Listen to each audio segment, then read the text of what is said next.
Morning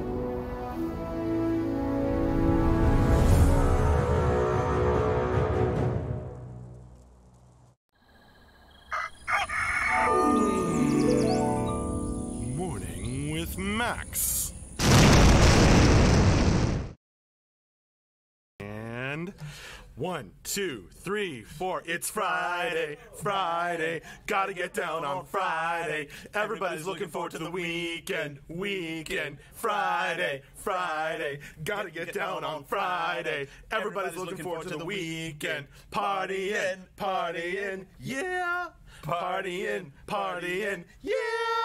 Fun, fun, fun, fun. Looking forward to the weekend.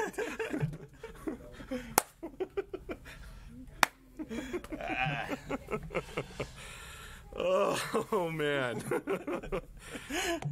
Good morning, folks. If you aren't familiar with what this is obviously Song Time with Morning with Max and Morning with Song Time with Andrew and Max. Let us never do it again. I just wanted to come and say hi and torment you. We have that on camera now, so that's that. We've got that shot in the locker forever, and blackmail material is just out there in the ether forever. So yeah. Yeah, it's seven. That song is 7 years young, Ludween, and still hilarious. But oh, Yami, what about your left ear? I will take that question, Loose Duck. I have it. You ask, is Unchained going to support real-time ray tracing? Right now, our absolute path is just ship gameplay features. There are a ton of like cool engine-y tech things that I would love to continue to develop after we launch, but ray tracing is not. We have a good enough renderer to support the gameplay that we need right now, and we need to deliver that gameplay. Like, the biggest goal right now internally is building out all the classes and getting the overall game loop to something that's not self-contained scenarios. It's, sort of connect it all together into a loop that runs 24/7. Like, those are the two things that everyone who's working is going to work on that. So stuff like ray tracing is not top of the priority list. Now, I mean, I will say, like, all engineer hours are not created equal. If we end up in a situation where, okay, like, the tasks that, the tasks we need to do to get to, that 24/7 game loop with a persistent world are well outside the scope of what one person is good at, but that person is good at ray tracing, then that person might end up tasked with doing ray tracing. But anyone who is capable of getting that game loop up and working is going to be working on getting that game loop up and fully working 24/7. Like, that is the goal right now. 24/7 persistent servers, not just self-contained scenarios. We've had some awesome scenarios, but we want them to happen just emergent as part of the persistent world right now. Makes sense. So it's kind of like if extra things are only going to make the list of stuff to do if it makes sense. Yes. Like Dave is a really great client guy, graphics, sound effects, and so, but he's not really like a, C# gameplay guy, so, if Dave ends up coming light, then he might work on that, but... Right.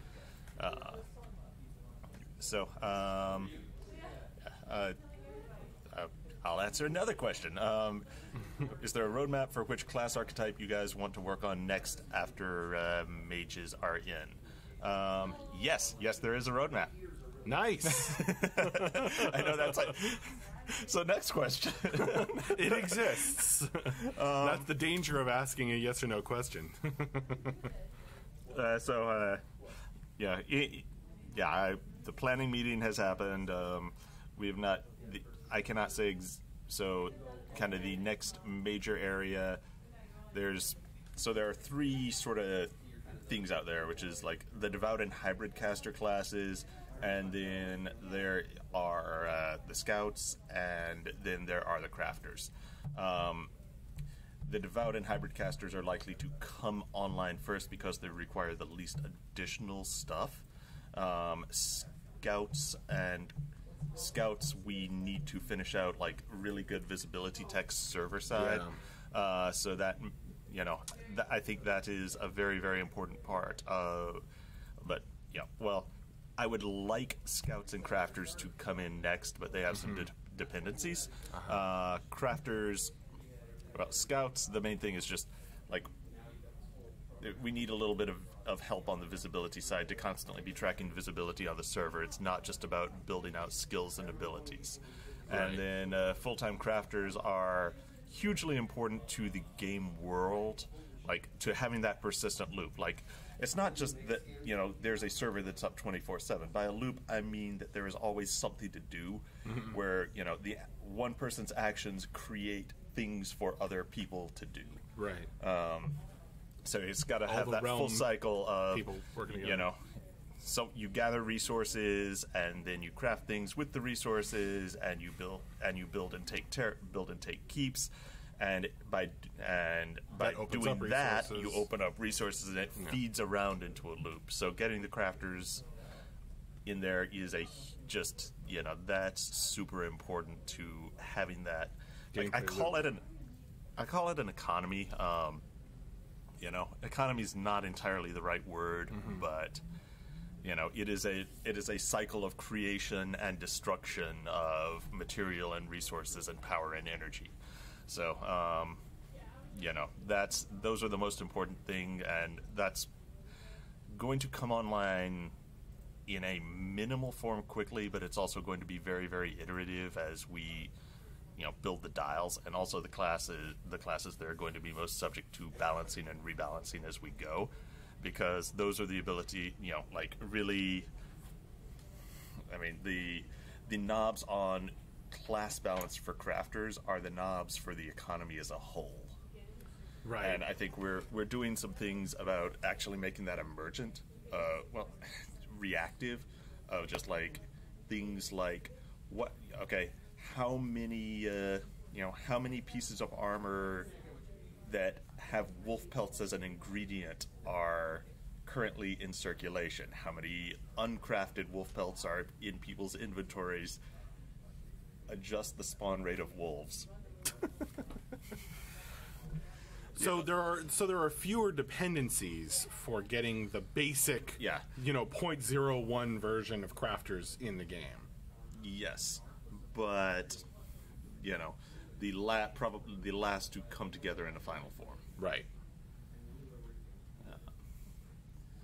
All right, so I've skipped over a ton of questions. Well, we had an interesting one there. So, yeah, how much of the game is playable now? 37.9%. It's like, how do I answer that question? Funny, that's the same number of percentages as the percentage of percentages that are made up on the spot. Yeah. I mean, obviously we have great, the scenarios are running great. You can knock over a castle. It's like having that, have them happen out in the world. So, yeah. Let's see. I think I made Yami sad. I don't know what that was.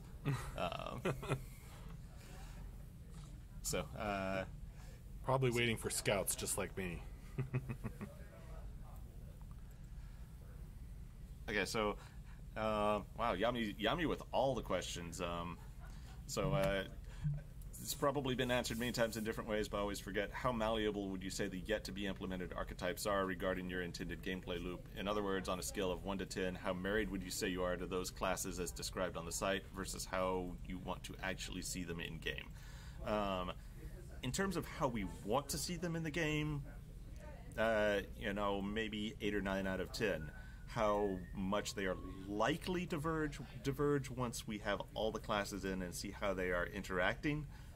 It's going to change, but that's tough to say. We are definitely intending to build them as designed, but we will make changes because it'll be like, oh yeah, this ability by this one class like completely invalidates or synergizes like so massively. So, yeah, that'll be subject to change, but it won't be driven by it won't be driven by like ahead of time.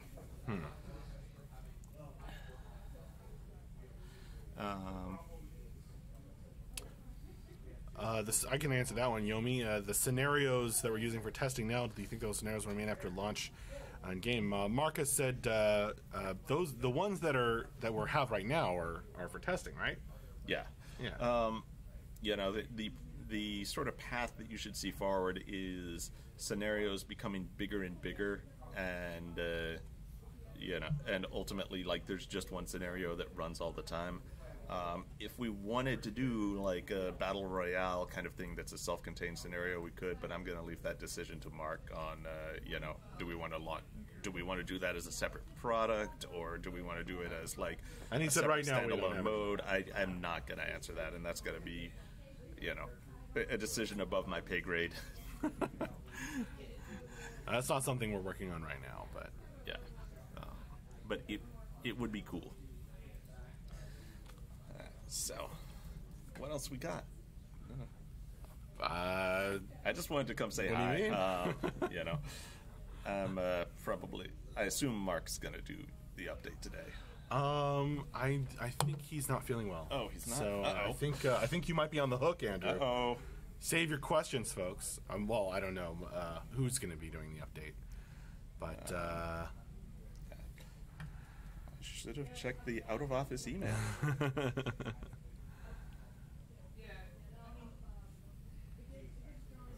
Yomi, for those class designs, I think you're going to want to ask Ben, who might be on this afternoon.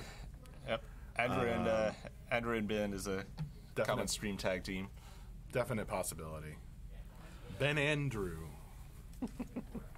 Sally Sue. So, are we going to be able to swim underwater like we did in Dayak?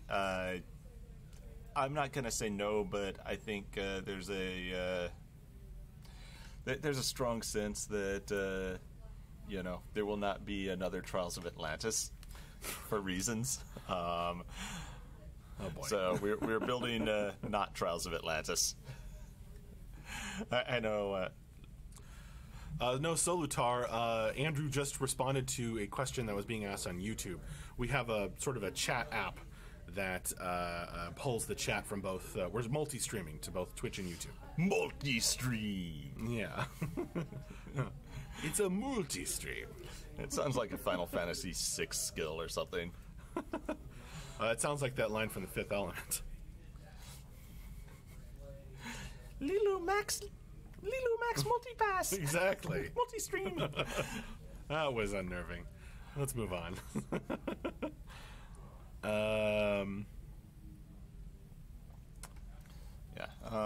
So the thing that I will say is not in the absolute is definitely the one thing I'll say is not the next archetype to come online is Veilwalker and Veilstalker. So that's a thing. I mean, that's in described in a stretch goal that they're not going to be for a while anyway. So yeah. I'll add the thing that we absolutely, Trials of Atlantis, there's some hate there. I mean, I think everyone here understands that you do not make PvP content gated on doing PvE or vice versa. That was the top level, well acknowledged mistake of Trials of Atlantis, and that it what happened was, if you wanted to, at a super high level description, because you weren't around for that, so to be a top tier PvP player, you had to have these consumable items that could only be gotten by grinding PvE content, and so you couldn't. And those are just two completely different play styles. Like, the people who wanted to go out and wanted to go out and fight other players were like, well, I lose you know, I lose at the game that I want to play unless I play this other game that I don't want to play. And that was just, yeah. Well, that's definitely not in And this that's, game. you know, that is part of the reason for things like the, you know, crafter classes and, you know, like, we realized that these are Camelot two Unchained. different, these are two different play styles, and we want to make them, feed into each other and create a community where those are dependent on each other, but you decide which one you want to do. Right. And, you know, if you want to do both, roll an alt. Makes sense. So, and I think it'll make a stronger community to do that. So also so I'm going to. Get back to work? There's some really good comments here, and I want to read through them later. Yeah, lots of good community reaction to that. So what I just have to make one confession before I go. Prepare yourselves. So I know everyone thinks of me as hardcore Viking. I adopted this. So I went to the pet store and I was going to get a fish. Okay. Like, just a little fish. And then, like, they had this adoption center along the wall right by the fish. And there was this cat. It was like this, like, huge 15-pound beast. Awesome. That's like my cat. Just golden fur with a huge, like, lion's ruff around him. Oh my goodness. And his name was Arthur. Uh-oh. I was like, all right, They got you in the weak spot. And he just started yelling at me right from right from the shelter, just like, you, wow. And I was like, all right, this is a sign. This is a sign. So I went and adopted this lion. So I think I'm an Arthurian now. I signed the paperwork. I mean, yeah, that's how it works. That's how it works. I mean, that's how they get you. I have this lion in my basement named Arthur. And if it had been a squirrel, you'd be Tuatha De Danann now, right? My wife has an arrow garden, so one of those little, like, in the kitchen things where, you know, you LED lights above it. Right. So, you know, we had a Thai basil chicken last night just because, like, the Thai basil in it was threatening to take over the kitchen. So we got, like, a few fresh herbs every nice. You know, every week. So I think that's the Tuatha plant. The Gotcha. Tuatha pet. All right. So all the realms are represented at Andrew's house. Oh man, but you've got your own Ketshi. Yeah, I think he may eat the cat she. He's a beast. I adopted the pet you're not supposed to adopt. He's straight out of a feral colony. Elderly. Do you have any scars? Right across the nose. Oh my God! Perfect. Are you? Oh man, that's awesome. Yeah, this cat's a badass. Yeah, I'll show you a picture. It's you know, morning with Max, and we're just sort of fucking around. You heard it here. We're just sort of fucking around the morning with Max. Actually, we got some hardcore questions answered during this morning with Max. There you go. Aww. Yeah, I know. You can't really see the scar, but wow. It is an awesome scar. This cat has got some XP. Yeah, he's like big Tom. All right, here's a good scar picture.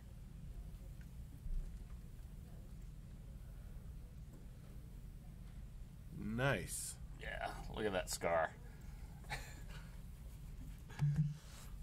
So yeah, I went and did that. So confession time with Andrew. Yeah, I've gone over. All right, so let's. Oh man, this is. Yeah, I'm going through the questions. So will there be something like legendaries in game? Solitar asks, like in WoW Vanilla. Our goal is to make the absolute top gear player craftable. Like, player craftable gear should exceed the top gear that you can get by going out in the world. But it'll require, very rare drop crafting items, and also a very skilled crafter to make the item. So that's there will be legendary very exotic swords, but it won't be it's player crafting stuff. And that's going to be really cool.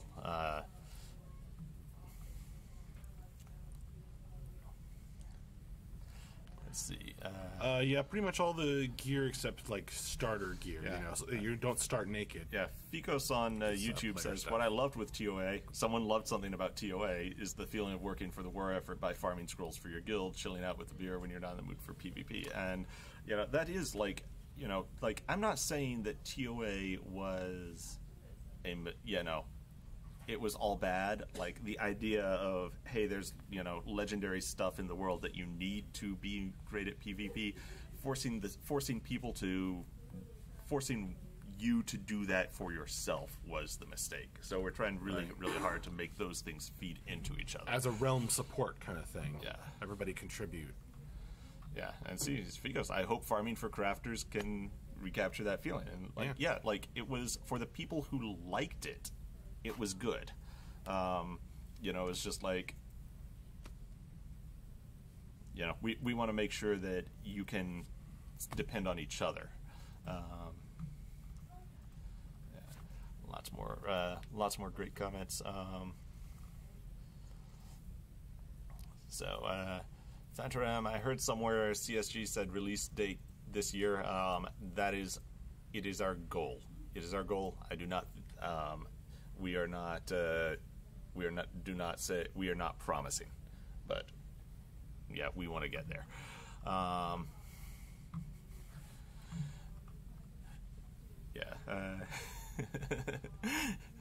Paladin Brewer feels betrayed that I've gone over to the Arthurians.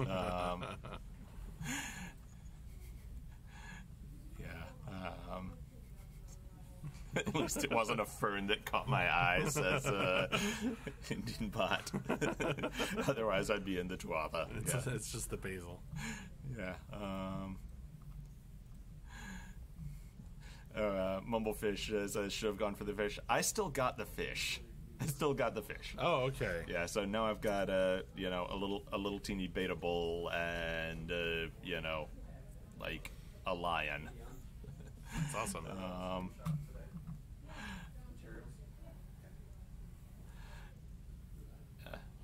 Let's see. Mr. Wonderful asked a more complicated question that I can answer in a stream.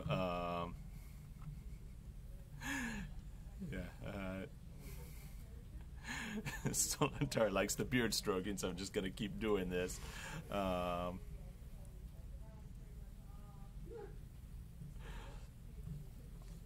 Yami asks about AoE caps. Why don't you come watch the stream this afternoon, and we'll have been online to answer specific questions like that. Indeed. Yeah. We do, for those of you who don't know, we do a Friday afternoon wrap-up and Q&A stream. That will be in 5 hours from now at 4 p.m. our time. We only have about 5 minutes left on our Morning with Max stream here. Okay. Morning with Max and Drew. Well, I will. I'll let Max wrap up. Oh, okay. And I gotta get over there and do a bunch of typing and writing about stuff. So, all right. Thanks everyone for hanging out, and thanks for joining us. Come hang out again at 4 p.m. Eastern, 9 p.m. GMT, 1 p.m. PST, and maybe we'll get more questions. Yeah. I don't know who you'll get more from, but we'll decide. Indeed. All right, awesome. Thanks. We had more than a drive-by from Andrew today, so that's pretty cool. Got some good questions answered there.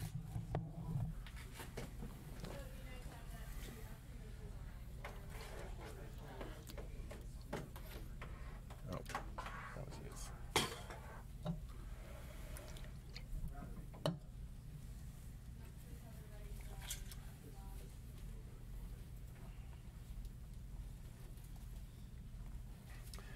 You're not sick, are you, Andrew? Nope. Okay, I just drank from your soda by accident. It was almost empty. All right. Well, your beard will grow long. Oh, it's gonna make my beard grow. I just found out about some supplements Andrew must be taking.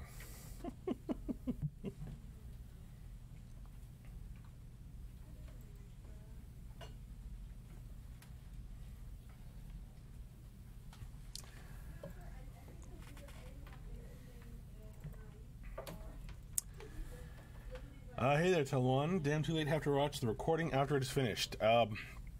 Prepare yourself. There's some crazy stuff in today's Morning with Max. Prepare thy butthole for merriment. I hope that was directed at the stream. HR! I need HR. That's the reason. That's actually the reason I'm working over there right now, because I have to like do HR stuff, and we have like the open pit, and yeah. Anyway.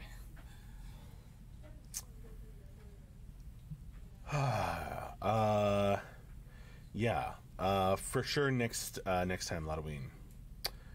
So I had trouble finding the new lore story in the newsletter I got last night. Yeah, I wanted to get it out for this newsletter, but some stuff came up and I was unable to do that. But for sure next time. Well, if I write it and Mark thinks it's good to be published.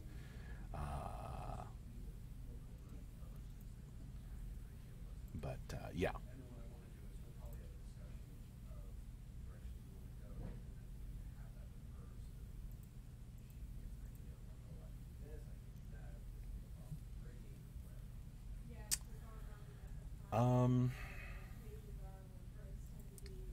That's strange, Yomi. Have you, Yomi, email Anna.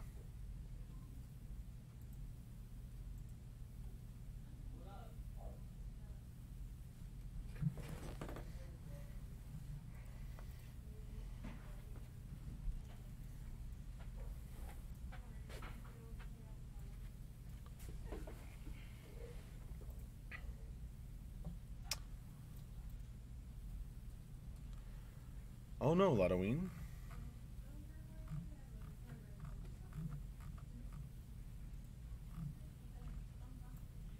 Oh, because of the cat thing? I bet.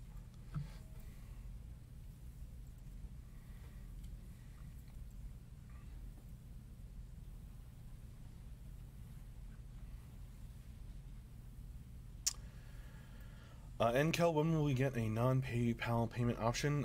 That would be a good question for Mark. I don't know. He's been asked that several times, and he's always said it's something that we want to do.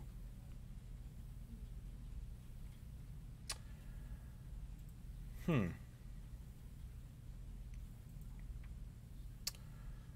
don't know what's going on there, Yomi.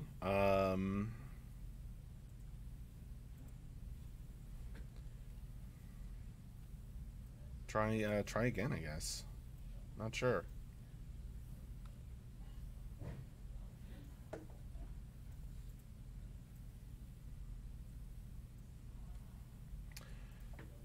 Sounds like an oversight, honestly, Yomi.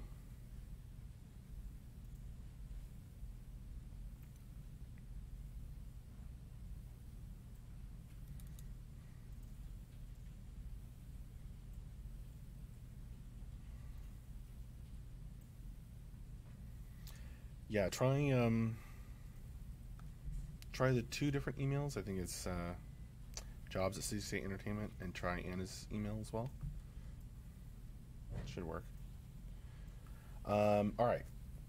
I will see you folks later. It is time for me to wrap up this morning with Max. So, thank you all very, very much for joining me. I will see you later. I'll be probably reading off your questions this afternoon. And helping to stream the end of week wrap up and Q&A, which once again is in 5 hours at 4 p.m. our time. That's all for now. Madru and Axe. Max and Andrew, yeah, I like that, Fubuwu. All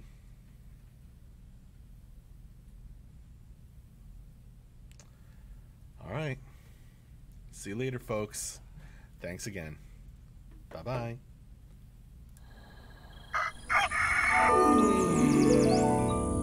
Morning with Max.